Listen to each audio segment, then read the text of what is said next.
நாங்கள் இந்த வகையில் வரக்கூடிய இன்னும் ஒரு வினாவினை பார்ப்போமானால், ஒப்பந்த அடிப்படையில் வேலைக்கு கேட்கப்பட்ட ஒருவர் நாளொன்றுக்கு வேலைக்கு செல்லும் பட்சத்தில் அவருக்கு 500 ரூபாய் சம்பளமாக வழங்கப்படும். அவர் ஒரு குறித்த நாளில் வேலைக்கு செல்லாவிட்டால் அவர் 100 ரூபாயை அந்த நிறுவனத்திற்கு தண்டப்பணமாக செலுத்தல் வேண்டும்.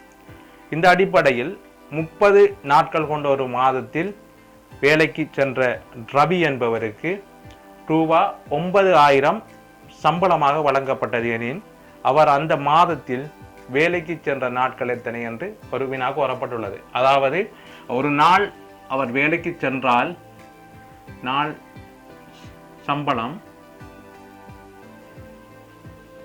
500 ரூபாய் என சொல்லப்பட்டுள்ளது. செல்லாவிட்டால்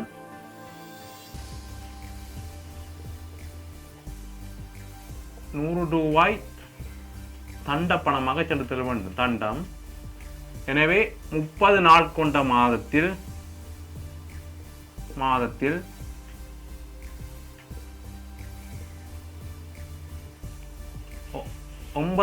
ரூபாய் சம்பளமாக பெறப்பட்டுள்ளது எனின், அவர் வேலைக்கு சென்ற நாட்கள் எத்தனை என கோரப்பட்டுள்ளது. இதற்கும் நாங்கள் ஏற்கனவே பார்த்த போன்று பல முறைகள் உள்ளன செய்வதற்கு. நாங்கள் அந்த ஏற்கனவே செய்த போன்ற 2 முறைகளிலும் இந்த வினாவிற்கு எவ்வாறு விடையளிக்கலாம் என்று பார்ப்போம். முதலாவதாக வேலைக்கு சென்ற நாட்கள்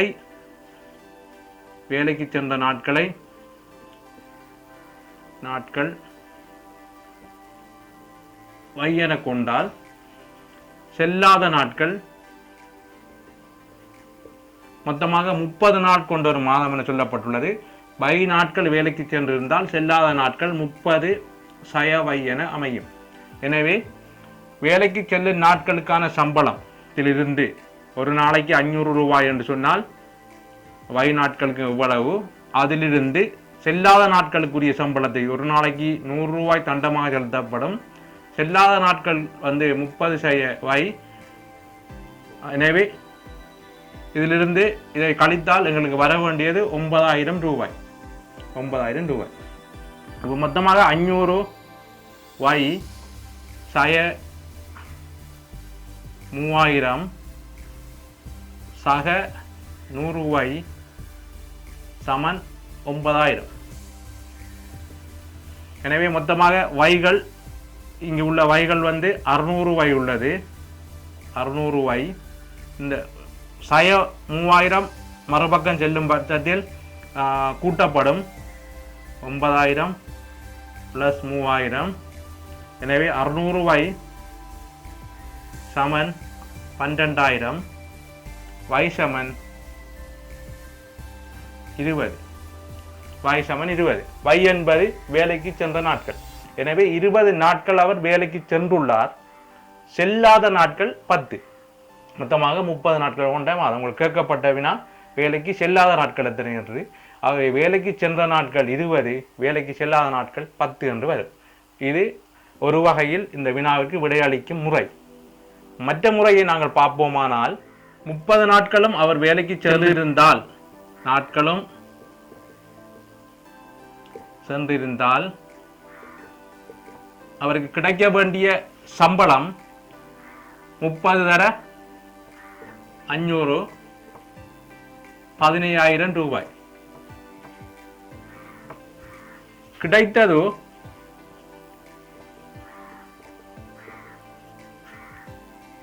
9000 ரூபாய். எனவே கிடைக்காமல், அதாவது மிகுதி 6000 ரூபாய். நாங்கள் இப்போது ஏற்கனவே செய்த அந்த வினாவிற்கு செய்தது போன்று இதற்கும் பார்ப்போமானால், ஒரு நாளைக்கு நாங்கள் வேலைக்கு செல்லாவிட்டால் எங்களுக்கு ஏற்படுகின்ற இழப்பு அந்த நாளுக்குரிய சம்பளமும் கிடைக்க பெறாது. ஆனால் நாங்கள் 100 ரூபாய் சம்பளம் 100 ரூபாயை தண்டப்பணமாக அந்த நிறுவனத்துக்கு செலுத்துதல் வேண்டும் என்று சொல்லப்பட்டுள்ளது. அதாவது வேலைக்கு சென்றால் மாத்திரமே சம்பளம் வழங்கப்படும் 500 ரூபாய். வேலைக்கு செல்லாவிட்டால் அவரது காசிலிருந்து 100 ரூபாயை அவர் தண்டமாக செலுத்த வேண்டும். எனவே மொத்தமாக எங்களுக்கு ஏற்படுகின்ற இழப்பு 600 ரூபாய். எனவே 6000 ரூபாயை அந்த 600 ரூபாயால், அதாவது 500 + 100 பிரித்தால் கிடைப்பது 10 நாட்கள். இந்த 10 நாள் என்பது அவர் வேலைக்கு செல்லாத நாட்கள். வேலைக்கு செல்லாத நாட்கள் 10. நாங்கள் ஏற்கனவே பார்த்த வினாவில் இந்த முறையில் வேலைக்கு சென்ற நாட்கள் 20 என்று வந்தது, வேலைக்கு செல்லாத நாட்கள் 10.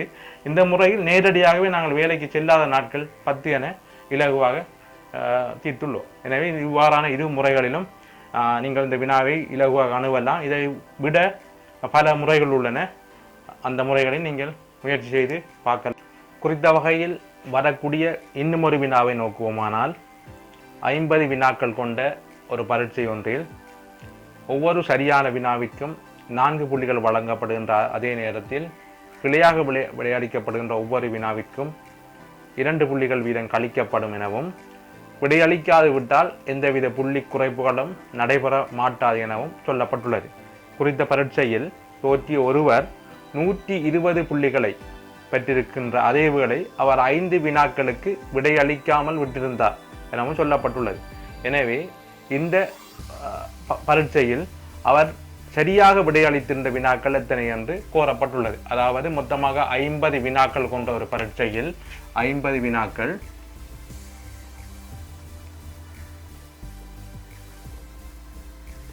சரியான வினாவிற்கு சரியனின் 4 புள்ளிகள் வழங்கப்படும். பிழையனின் 2 புள்ளிகள் கழிக்கப்படும். விடை அளிக்காவிட்டால்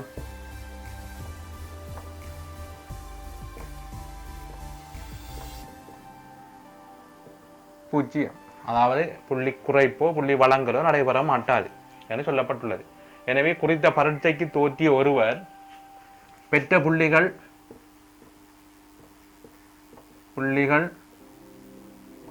120, விடையளிக்காதவை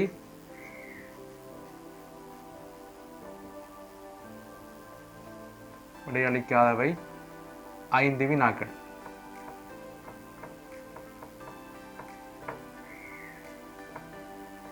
என சொல்லப்பட்டுள்ளது. அதாவது 120 புள்ளிகளை பெற்றுள்ள அதேவேளை அவர் 5 வினாக்களுக்கு விடையளிக்காமல் விட்டுள்ளார். எனவே விடையளிக்காத வினாக்களுக்கு எந்தவித புள்ளி வழங்கலோ புள்ளி குறைப்போ நடைபெற மாட்டாது என்று சொல்லப்பட்டுள்ளது. எனவே இந்த வினாவுக்கு நாங்கள் எவ்வாறு ஏற்கனவே பயன்படுத்திய அந்த முறைகளை பயன்படுத்தி எவ்வாறு விடையளிக்கலாம் என்று பார்த்தால், ஏற்கனவே நாங்கள் இந்த வினாவிற்கு எவ்வாறான முறைகளில் விடையளிக்கலாம் என்று நோக்கியிருந்தோம். அந்த அடிப்படையில் அந்த 2 முறைகளிலும் இந்த வினாவிற்கும் எவ்வாறு விடையளிக்கலாம் என்று பார்ப்போம். இங்கே சரியாக அளிக்கப்பட்ட விடைகள் எக்ஸ் என கொள்ளின், பிழையாகனவை 50 5 வினாக்களுக்கு விடை அளிக்கவில்லை என சொல்லப்பட்டுள்ளது. 50 5 கழித்து அதிலிருந்து சரியான வினாக்களை கழிக்கும் பட்சத்தில் கிடைப்பவையே பிழையான விடைகளாக இருக்கும். எனவே 45 எக்ஸ் என்பது பிழையான விடைகளாக இருக்கும். எனவே நாங்கள் அந்த அதாவது சரியான விடைகளுக்கு வழங்கப்பட்ட புள்ளியிலிருந்து பிழையாக விடை அளிக்கப்பட்ட வினாக்களுக்கு வழங்கப்பட்ட புள்ளிகளை கழிக்கும் பட்சத்திலேயே எங்களுக்கு இந்த 120 என்பது கிடைத்தல் வேண்டும். எனவே நாங்கள் பார்ப்போம். சரியான வினாக்களுக்கான புள்ளிகள் 4. எனவே 4 எக்ஸ் சய பிழையான வினாக்களுக்கான புள்ளிகள் கழிக்கப்படுபவை 2 புள்ளிகள் கழிக்கப்படுகின்றன. எனவே 2 45 சய எக்ஸ் சமன் 120. எனவே 4x சய 90 சய எக்ஸ் சமன் 120 என்று ஒரு சமன்பாடு கிடைக்கும். இதனை சுருக்கும் பட்சத்தில் எங்களுக்கு கிடைப்பது மொத்தமாக 90 சய 2x சமன் 120 என்ற ஒரு விடை கிடைக்கும். இதை சுருக்கும் பட்சத்தில் எங்களுக்கு மொத்தமாக 6x சமன் 210 என்றவாறு ஒரு சமன்பாடு ஒன்று கிடைக்கப்படும். இங்கே x சமன் 210 6ஆல் பிரித்தால் கிடைப்பது 35. இந்த 35 வினாக்கள் அங்கே சரியாக முறையில் விடையளிக்கப்பட்டிருக்கும். எனவே நாங்கள் பார்ப்போம். 35 வினாக்களுக்கும் சரியாக விடையளிக்கப்பட்டிருந்தால் 35 தர 4 140 புள்ளிகள்.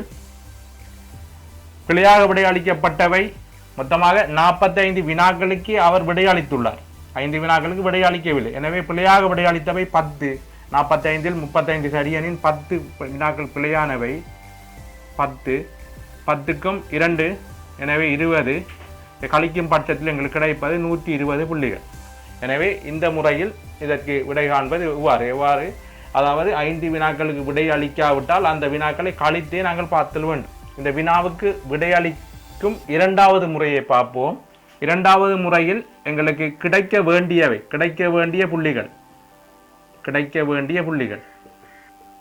புள்ளிகள் அதாவது மொத்தமாக விடையளிக்கப்பட்ட வினாக்களை 4 பெருக்கி வருவதே கிடைக்க வேண்டிய புள்ளிகள். மொத்தமாக விடையளிக்கப்பட்ட வினாக்கள் 45, அதாவது 50 5 தர 4 சமன் கிடைக்க வேண்டிய புள்ளிகள் எங்களுக்கு 180 புள்ளிகள் கிடைத்தல் வேண்டும். 45 தர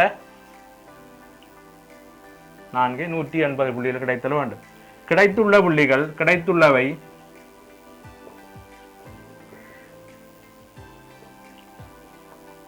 120 புள்ளிகள். எனவே குறைவு 60 புள்ளி. எனவே நாங்கள் ஏற்கனவே பார்த்தது போன்று ஒரு புள்ளி எங்களுக்கு பிழையாக விடையளிக்கின்ற பட்சத்தில் எங்களுக்கு மொத்தமாக ஏற்படுகின்ற இழப்பு, ஒரு புள்ளி பிழையாக அளிக்கப்படும் பட்சத்தில் மொத்தமாக ஏற்படுகின்ற இழப்பு அந்த புள்ளிக்கான அந்த வினாவுக்கான 4 புள்ளிகளும் இல்லாமல் போகும். அதே வேளை எடுத்த புள்ளிகளிலிருந்து 2 கழிக்கப்படும். மொத்தமாக 6 புள்ளிகள் எங்களுக்கு இழப்பு ஏற்படும். எனவே 60 6ஆல் பிரித்தால் கிடைப்பது 10 வினாக்கள் பிழையானவை.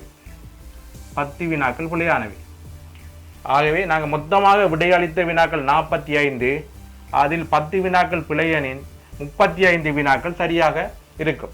எனவே இவ்வாறு 2 முறைகளிலும் நீங்கள் அந்த விடையளிப்பதற்கு பழகும் பட்சத்தில் இவ்வாறான வினாக்களை இலகுவாக அணுக முடியும் என்பது இங்கே தெளிவாகின்றது. எனவே எங்களது இவ்வாறான அந்த காணொளிகளை தொடர்ச்சியாக பகிர்வதன் மூலம் உங்களை போன்ற ஏனையவர்களும் நன்மை அடைவதற்கு வழி அமைப்பீர்கள் என்று கூறி இன்றைய இந்த பாடத்திலிருந்து விடைபெறுகின்றேன். நன்றி.